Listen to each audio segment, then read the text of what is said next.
Mariko, le chasseur têtu. Mariko était un chasseur. Mais quel chasseur! Il tuait les animaux comme si ce n'étaient pas des vies. Chaque jour, il en tuait des dizaines et des dizaines dont il exhibait les têtes et les queues comme trophées. Un jour, sa femme, qui n'en pouvait plus de le voir ainsi massacrer les animaux, le conseilla en ces termes. « Mariko, s'il te plaît, arrête de tuer les animaux comme tu le fais. Ce n'est pas bien, ce sont des vies. » Mariko se moqua de sa femme. Et dès le lendemain, il alla massacrer 3 dizaines de bêtes sauvages dont il ramena les queues au village. À leur tour, les anciens du village le convoquèrent dans leur vestibule et lui dirent « Mariko, arrête de tuer les animaux comme tu le fais. Si les chasseurs qui t'ont précédé sur cette terre avaient fait comme toi, tu ne serais pas devenu chasseur, car pas un seul animal sauvage ne leur aurait survécu. » Mariko se moqua des anciens, et dès le lendemain, il alla massacrer 4 dizaines de bêtes dont il ramena les queues au village. Ce jour-là, Mariko partit à la chasse. Toute la journée, il battit en vain la savane et ne rencontra aucune bête, même pas un petit écureuil.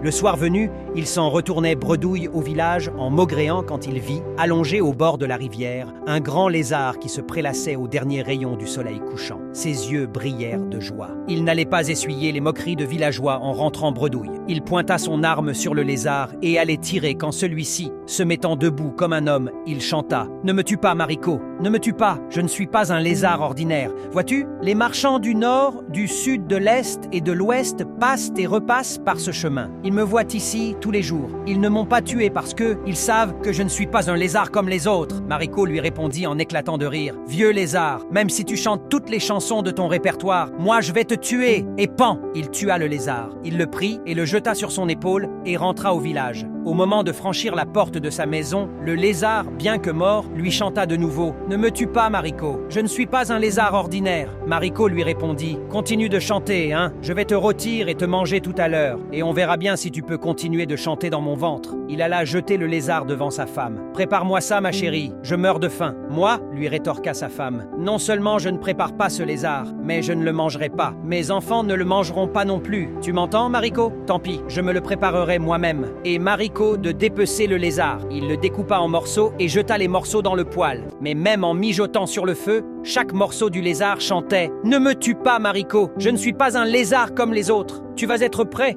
et je vais te dévorer à belles dents, dit Mariko. Et on verra bien si tu vas continuer de chanter. » Quand le lézard fut bien cuit, Mariko se mit à le manger. Il invita sa femme. Sa femme refusa. Il invite ses enfants. Tous refusèrent. Et il mangea tout seul. Aussitôt qu'il eut fini de manger, il eut soif, une grande soif qui se mit à lui brûler la gorge. Il cria sur sa femme « Apporte-moi à boire, je meurs de soif, je meurs de soif !» Sa femme lui apporta verre d'eau qu'il but d'une rasade. La soif s'aggrava. Il cria sur ses enfants « Apportez-moi de l'eau, je meurs de soif, je meurs de soif !» Chaque enfant lui apporta une cruche d'eau. Il les avala d'une traite. La soif s'aggrava. Mariko se leva et alla prendre le canari d'eau. Il avala la contenance d'une seule rasade. La nature appartient à tous les êtres vivants. Celui qui la détruit sans raison finit toujours par subir les conséquences de sa cruauté.